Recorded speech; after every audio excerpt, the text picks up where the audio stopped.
Servus! Some of the most iconic images of Germany belong very much to the south of the country. And that's where we are for the next leg of the Meet the Germans road trip. Ich liebe Süddeutschland, weil die Leute hier, ähnlich wie die Temperaturen hier oft, einfach warmherzig sind. Weil es hier guten Wein gibt. Weil das Essen hier einfach besonders lecker ist. Gutes Essen, gutes Bier und hier gibt es Berge. Die Landschaft. Wegen den ganzen Seen und wegen der Natur. Und Kultur gibt es auch noch.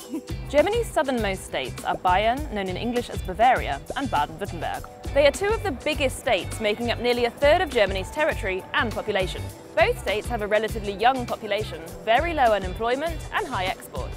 Manufacturing plays a huge role down here, particularly in areas like electronics, machinery and cars. Southern Germany shares borders with the Czech Republic, Austria, Switzerland and France. Here at the Bodensee or Lake Constance, you can just about make out Austria over there, and that way is Switzerland. These two neighbours share plenty of cultural characteristics with southern Germany, such as Alemannic German dialects and all sorts of crossover cuisine. While we're on the topic of food, can you tell the difference between these two pretzels? This one, with consistent thickness all round, is a Brezel from Bavaria. And this one, with its two skinny arms, is a Brezel from the Swabian part of Baden-Württemberg. And this, dear viewers, is a metaphor for how the two southern states have a lot in common, but if you look close enough, you can tell the difference. It's also a metaphor for how Bavaria often steals the limelight. Take traditional dress, for example. There are lots of different types of Tracht or folk clothing all over Germany, but the most famous internationally are Lederhosen and the Dirndl, which technically belong to both Bavaria and Baden-Württemberg. Wenn man jetzt so diese Trachtenumzüge ansieht, da sieht man genau, wo die Leute herkommen.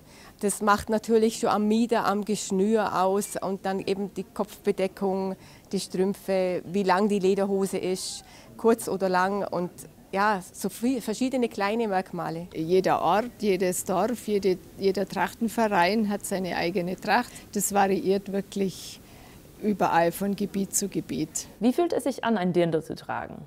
Ja, einfach wunderbar.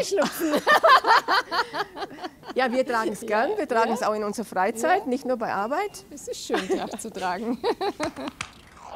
And no doubt you've heard of Munich's Oktoberfest, the biggest folk festival in the world. It's known locally as Wiesn, and rather confusingly, it actually begins in September. Back when it was founded in 1810, it really did begin in October, but it was soon moved forward to make the most of better weather conditions. But did you know that Baden-Württemberg also has its own beer/folk festival that runs from late September to early October? The Cannstatter Volksfest is known locally as Vasen and draws some 4 million people to Stuttgart every year. And it's just 8 years younger than its Bavarian counterpart. Bavaria is the most visited German state by both foreign and domestic tourists. Recognise this place? The fairy tale style Neuschwanstein castle is one of the most popular tourist attractions in Europe, which wasn't quite the original plan. King Ludwig II of Bavaria had no intention of opening his prized project up to the public, but his lavish plans got him deep into debt, and not long after he died, the castle doors were opened in order to help pay the bills. Aside from fairy tale castles, Germany's largest state also has stunning nature, from clear blue lakes to sometimes snow-capped alpine mountains, including Germany's highest peak, the Zugspitze at 2,962 meters. Being up here, right at the top, looking down on the rest of Germany, really reminds me of something. Oh yeah, the reputation of Bavarians. They're often seen as a very self-assured bunch, who are locally patriotic and quite conservative. This is also one of the most religious and in particular most Catholic states.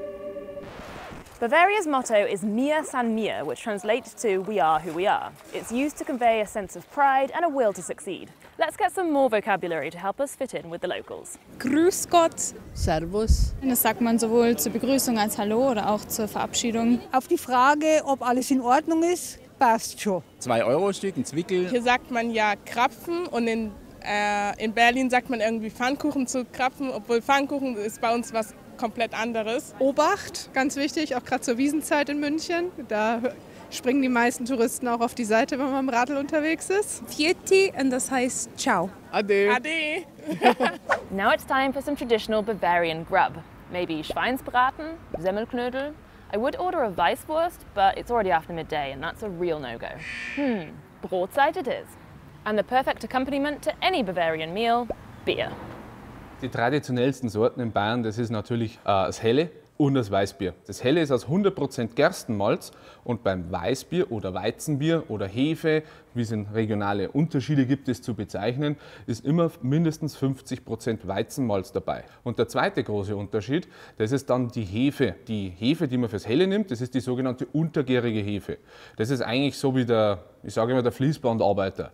Der macht seinen Job und den macht er gut, aber nicht mehr. Das bedeutet beim Hellen, beim Untergärigen, die Hefe selber macht keine Aromen und das wiederum bedeutet, beim Hellen hat man dann die volle Malz- und Hopfenaromatik. Beim Weißbier ist es so, die obergärige Hefe, das ist eher so wie der Künstler unter den Hefen. Die macht ein bisschen mehr, ein bisschen mehr kreativere Arbeit und dadurch kommen da auch Aromen zutage durch die Gärung. Deswegen hat dann ein Weißbier zum Beispiel ganz klassisch auch so ein Bananen- oder ein Gewürznelkenaroma. Ich trinke jetzt aber mal schnell, weil ich habe echt Durst. Egal, ob man jetzt halt in der bayerischen Stadt oder in der Provinz auf dem Dorf aufwächst. Bierfeste sind ja eigentlich allgegenwärtig. Es ist irgendwo immer eine Brauerei in der Nähe. In der Schule, als ich in der 8. Klasse war, hat man als Klassenausflug eine Brauereiführung gemacht. Da wird man schon zum Bier, zur Brauerei auch irgendwie das Interesse heranerzogen. There's one particular area of Bavaria where you should actually avoid calling people Bavarians. Welcome to Franconia, aka Franken. Ich bin Franke. Kein Bayer. Da habe ich einfach meine Wurzeln und das Fränkische kann ich auch nicht verleugnen. Es liegt schon mal im Dialekt, im Wesen, in der Sprache, in der Kultur. Das sind zwei verschiedene Sachen. Wir wollen uns ja ein wenig abheben von München. Bist du aus München? So für Menschen in unserem Alter spielt das eigentlich nicht so eine große Rolle. The capital of Franconia is Nuremberg. This medieval city is famous for its beloved Christmas market, gingerbread, its eponymous sausages, and for being the location of the Nuremberg trials.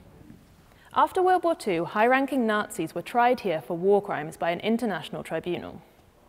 This and subsequent trials led to more than 160 convictions and 36 death sentences, although not all the executions were carried out. Nuremberg, once the site of huge Nazi propaganda rallies, was seen as a fitting location for leaders of the regime to be brought to justice. Immediately after the war, the southwest of Germany was split into 3 states. They were then bundled together to form the state of Baden-Württemberg in 1952, more for practical economic reasons than any real sense of kinship. These days, a cultural divide is still particularly clear between the regions of Baden and Swabia. Baden is home to Heidelberg, Freiburg, the spa town Baden-Baden, and the world-famous Schwarzwald.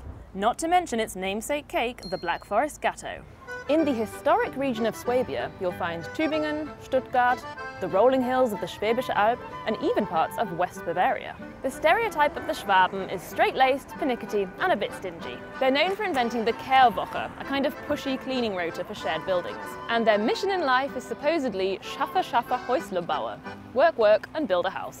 The Badener are often seen as more relaxed and open-minded. Another well-worn phrase is über Baden lacht die Sonne, über Schwaben lacht die Welt. The sun laughs over Baden, the world laughs at Swabia. The grain of truth in that is that Baden is the warmest region of Germany. That makes it a great spot for vineyards and the most important region in Germany for Spätburgunder or Pinot Noir wines. One place I personally think Swabia has the upper hand is in the kitchen. Swabian specialities are among the most comforting on a German menu. Maultaschen are a kind of ravioli meets dumpling and are sometimes called Herrgottsbescheißele or little god cheaters. Legend has it monks invented these little pasta parcels as a way of hiding meat from the Almighty when they were supposed to be fasting. But the absolute king of Swabian cuisine has got to be Spätzle. Also zum einen Spätzle mit Soße, dann macht man sie entweder in der Pfanne mit Butter, schwenkt man sie an. Oder wir machen es eben in Form von Käsespätzle. Ich habe jetzt hier Eier, Mehl, Salz, ein bisschen Muskat und etwas Pfeffer vermengt. Und wenn der Teig dann Fäden zieht, so wie hier, dann ist es eigentlich perfekt. Mit dieser ein Spätzlebrett tue es kurz ins Wasser und vermenge dann den Teig hier dünn auf dem Spätzlebrett. Ja. Heb den kurz ins Wasser und fange dann eben an, die Spätzle zu schaben. Das Tolle an der schwäbischen Küche ist sicherlich, dass wir aus sehr wenig sehr viel machen können. Von den Reichen lernst du sparen und von den Armen kochen. Wenn die Spätzle oben schwimmen, dann sind sie fertig. Ich nehme jetzt hier ein bisschen Brühe. Dann gebe ich eben meine geschabten Spätzle dazu. Käse dazu machen, eine ordentliche Menge. Dann mit ein bisschen Salz, Pfeffer aus der Mühle, Muskat. Und dann machen wir nochmal ein bisschen geschlagene Sahne dazu. Käsespätzle sollten cremig sein, sollten schlunzig sein, sollten Fäden ziehen ein bisschen. Ein guter. Wait, before you dash off to the kitchen to rustle up your own Spätzle, let me know what you think of the south of Germany and which places you've yet to tick off your bucket list.